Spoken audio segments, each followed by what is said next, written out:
Hello everyone, welcome to today classes day 6 of Java tutorial. So last class पे हम discuss किए थे कि different type of conditional statement के बारे में।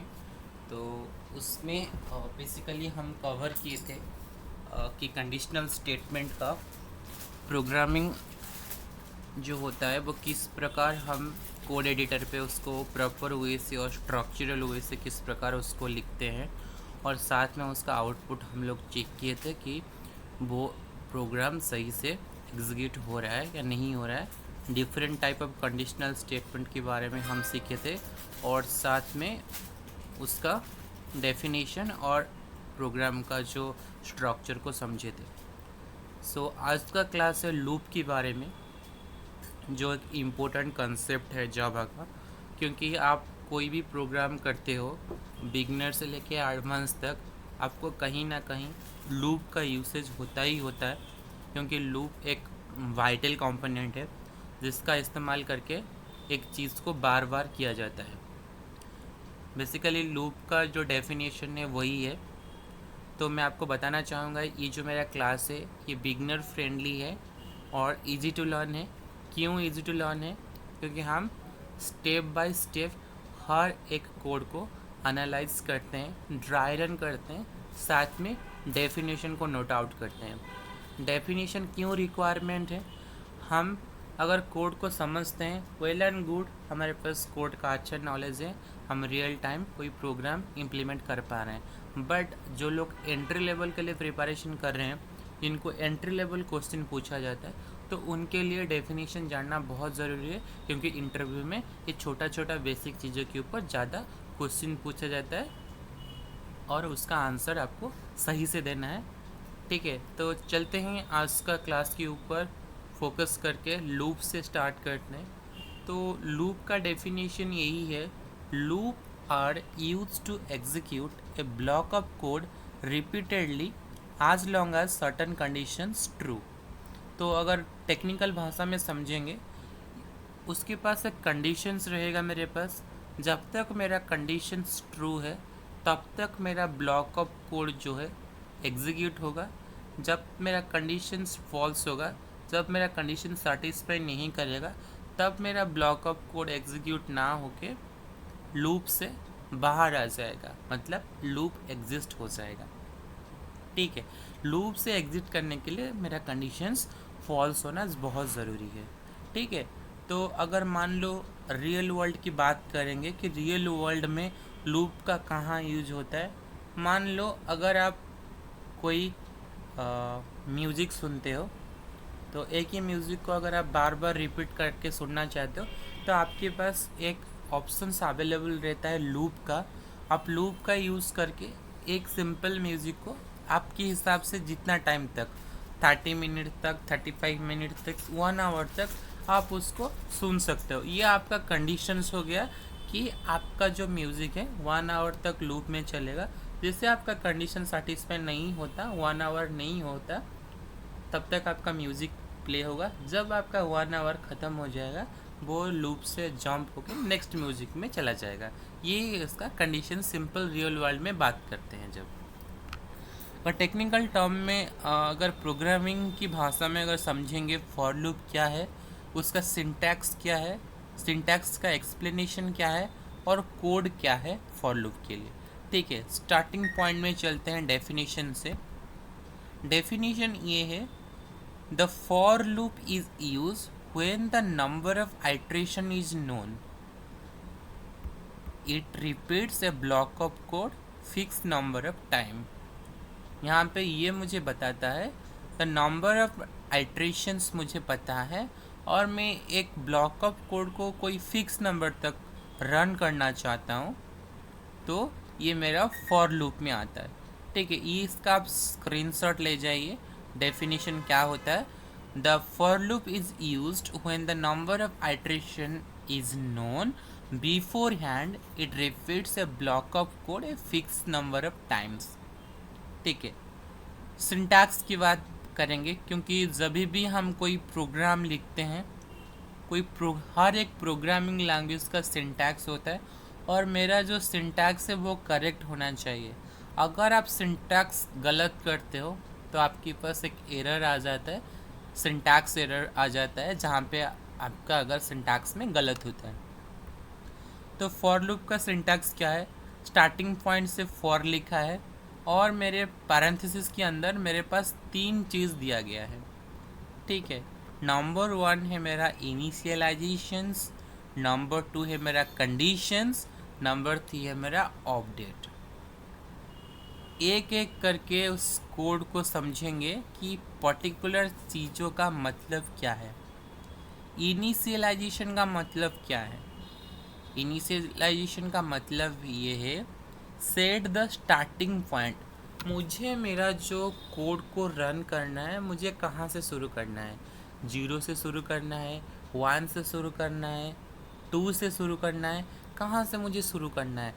वो स्टार्टिंग पॉइंट मुझे यहाँ पे दिखाना पड़ेगा। फॉर लूप के अंदर मैं अपनी कोड को कहाँ से स्टार्ट करूँगा। That's why it return as int I equal to 0, ठीक है। उसके पास मेरे पास एक कंडीशंस होगा। मैंने स्टार्टिंग से बताया था, जब तक मेरा कंडीशंस ट्रू है तब तक मेरा ब्लॉक ऑफ कोड एग्जीक्यूट होगा। जब मेरा कंडीशन फॉल्स हो जाएगा, लूप से बाहर आ जाएगा। सो मेरे पास यहाँ पे कंडीशंस क्या है, आई लेस देन 5। जब तक मेरा आई का वैल्यू 5 से छोटा है, मतलब स्मॉलर है, तो तब तक मेरा इंक्रीमेंट होगा, मतलब ब्लॉक ऑफ कोड मेरा एग्जीक्यूट होगा। ये मुझे कैसे पता चला कि आई का वैल्यू 5 है? ये हर बार आई का वैल्यू क्या है, हर एग्जीक्यूशन के बाद आई का वैल्यू को ये अपडेट कर देता है। सेकंड मेरे पास क्या है, अपडेट, चेंज द वेरिएबल। हर एक ब्लॉक ऑफ कोड का एग्जीक्यूट होने के बाद ये उसको अपडेट कर देता है। ये आपने सिंटैक्स देख लिए कि फॉर लूप का सिंटैक्स क्या होता है। अगर हम उसको कोड एडिटर पे, कंपाइलर पे रन करके देखते हैं तो ये किस प्रकार काम करता है, उसका ड्राई रन करके समझेंगे, ठीक है। मैंने आपको जब भी कोई प्रोग्रामिंग क्वेश्चन दिया हूँ, जब भी मैंने आपको कोई प्रोग्रामिंग क्वेश्चन प्रैक्टिस करवाया हूँ, तब तक मैं हमेशा आपको ड्राई रन किया हूँ और आपको each and single byte of code की स्टेटमेंट को समझाया हूँ, क्योंकि मैं चाहता हूँ आपका जो कोडिंग का जो स्किल है वो इम्प्रूव हो। कोई भी याद रख के कोड नहीं कर सकता, ना मैं कर सकता हूँ ना कोई कर सकता है, क्योंकि अगर आप कोड को याद रखोगे, आपके पास नेक्स्ट स्टेटमेंट एक प्रॉब्लम स्टेटमेंट आ जाएगा, उस प्रॉब्लम स्टेटमेंट में आप फंस जाओगे क्योंकि आपने याद रखा था। अगर आप लॉजिक को समझते हो तो आप एक अच्छा कोडर बन पाओगे, ठीक है। चलिए देखते हैं प्रॉब्लम को। ये प्रॉब्लम का स्ट्रक्चर है, ये हमेशा रहता है प्रॉब्लम का स्ट्रक्चर, ठीक है। चलते हैं लॉजिक की पार्ट समझते हैं, कोड एडिटर पे चलते हैं फॉर लूप में, ठीक है। बेसिक मेरे पास क्या है, पैकेज है। उसके बाद क्या है, मेरे पास क्लास है। मैंने एक क्लास बनाया हूँ फॉर लूप एग्जाम्पल, मेरा क्लास का नाम है। उसके बाद है मेरा मेन मेथड है। मैंने आपको डे 1 में समझाया था कि इसका क्या क्या मतलब है, public static word, main, string और इसका डिफिनीशन क्या है, हर एक वर्ड का मीनिंग है, पब्लिक का भी मीनिंग है, स्टैटिक का मीनिंग है, ये हर एक कीवर्ड का मीनिंग है। मैंने आपको डे 1 में सारा चीज़ को डिस्क्राइब किया हूँ। अगर आपको इसकी मतलब जानना है तो आप मेरा डे 1 का क्लास को विजिट करके चेक कर सकते हो। उसके बाद आता है मेरे पास फॉर लूप का स्ट्रक्चर, लॉजिक आता है। ये फॉर लूप मैंने आपको बताया कि मेरे पास, मैं चाहता हूँ मेरे जो वैल्यू है, आई का जो वैल्यू है वो 1 से स्टार्ट हो, और मैं चाहता तो आई को 0 से भी स्टार्ट कर सकते। ये मेरे हिसाब से डिपेंड करता है, ये प्रोग्रामर के ऊपर डिपेंड करता है कि वो अपना वैल्यू को क्या इनिशियलाइज करेगा और उसका कोड का रिक्वायरमेंट क्या है, ठीक है। उसके बाद एक कंडीशंस आता है, आई लेस दैन इक्वल टू 5, मतलब हर बार हर एक आइट्रेशन के बाद वो अपना वैल्यू को कंपेयर करेगा। उसके बाद अगर कंडीशंस मेरा सेटिस्फाई होता है तो वो ब्लॉक ऑफ कोड को एग्जीक्यूट करेगा। अगर मेरा कंडीशन सेटिस्फाई नहीं होता है, लूप से बाहर आ जाएगा, सिंपल। अगर मेरा कंडीशन सेटिस्फाई होगा तो कोड एग्जीक्यूट होगा, और कंडीशन सेटिस्फाई नहीं होता है, ब्लॉक ऑफ कोड से वो बाहर आ जाएगा, लूप से बाहर आ जाएगा। तो यहाँ पे रन करके देखते हैं क्या मेरा रिक्वायरमेंट जो आउटपुट, मेरा जो रिक्वायर आउटपुट है मुझे मिलता है या नहीं मिलता, राइट। तो उसको समझते हैं। यहाँ पे मेरे पास आउटपुट आ गया। मैं यहाँ पे चाहता था कि मुझे नंबर 1 से 5 तक मुझे काउंटिंग चाहिए। I want to count 1 to 5, that's why my output look like this. मैं इस प्रकार का आउटपुट चाहता था, इसीलिए मैंने इस प्रकार का कंडीशन सेट किया। अगर आपको कोई भी रिक्वायरमेंट है, बहुत सारा प्रॉब्लम है जहाँ पे डिफरेंट काइंड ऑफ कंडीशंस आएगा, different kind of for loop आएगा, inner for loop, outer for loop, बहुत सारा लूप आपको देखने को मिलेगा। कॉम्प्लेक्स से कॉम्प्लेक्स प्रॉब्लम आप सॉल्व करोगे लूप को यूज़ करके। उसको ड्राई रन करके समझते हैं। पहले क्या किया, आई का वैल्यू को 1 से स्टार्ट किया, the value initialise from I. उसके बाद कंडीशंस चेक किया, आई लेस देन इक्वल 5, क्या यहाँ पे मेरा कंडीशंस ट्रू है? Yes, this condition is true. अगर कंडीशंस मेरा ट्रू है, क्या होगा, मेरा ब्लॉक ऑफ कोड जो है एग्जीक्यूट कर जाएगा। 1 प्रिंट कर दिया।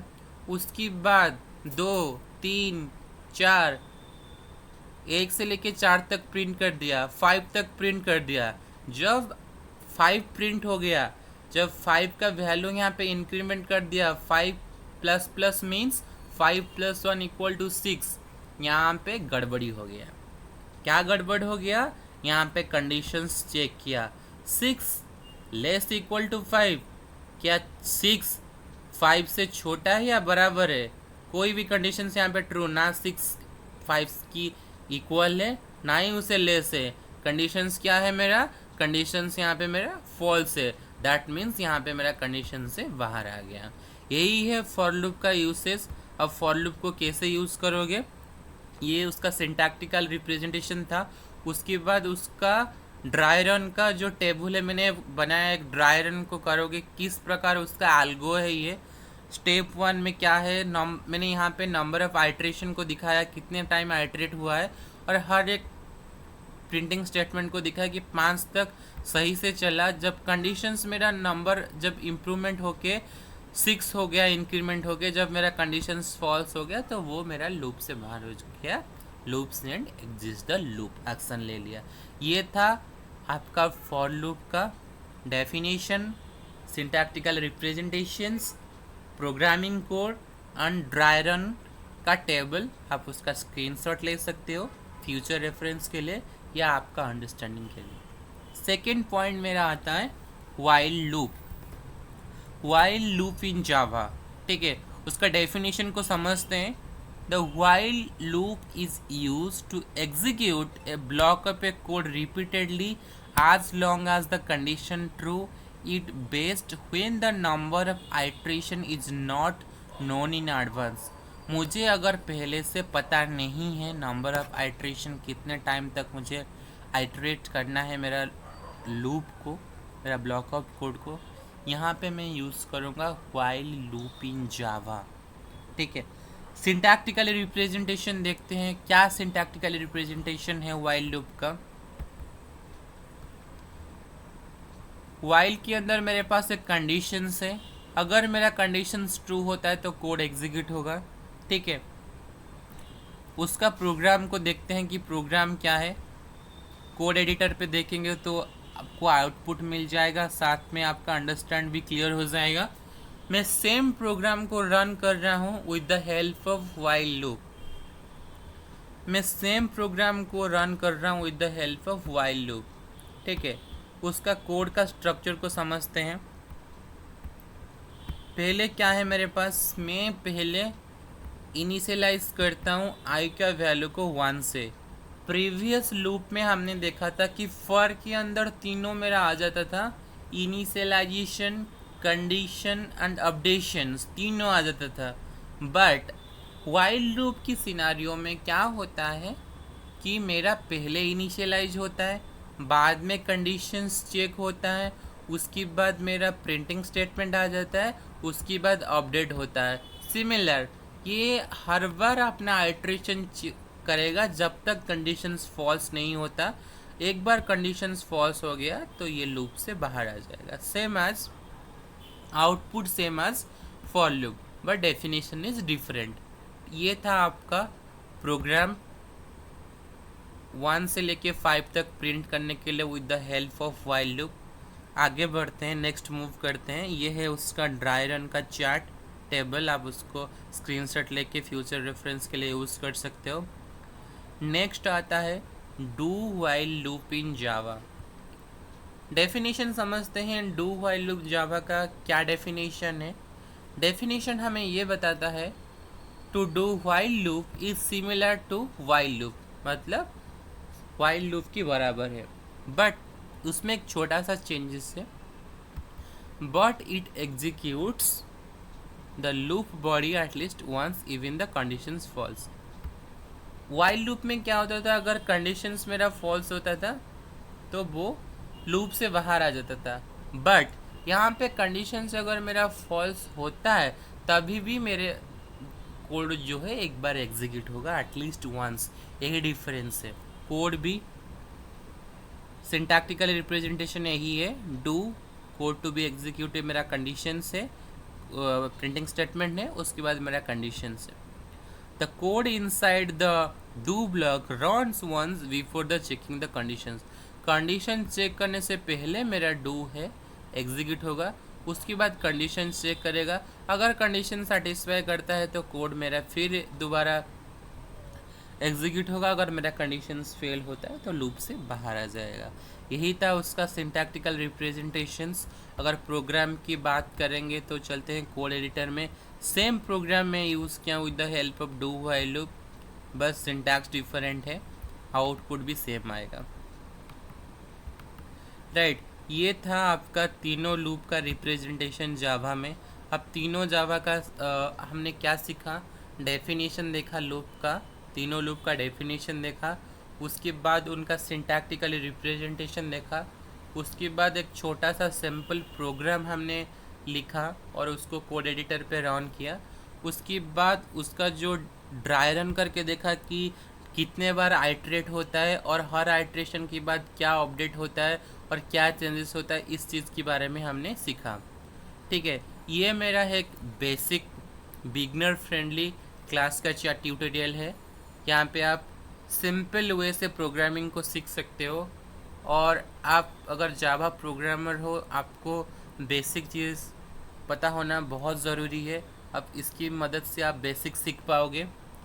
आपको आज का क्लास कैसे लगा आप मुझे कमेंट कर सकते हो। अगर आपको आज की क्लास में कोई सीखने का चीज़ मिला है या आपको कोई हेल्प हुआ है तो इस चैनल को आप ज़्यादातर शेयर कर सकते हो। अगर आप चाहते हो कि मैं आपके लिए इस प्रकार का क्लास और बनाऊं तो आप मेरे चैनल को सब्सक्राइब कर सकते हो। आपका दिन शुभ हो। आज के लिए इतना ही, धन्यवाद।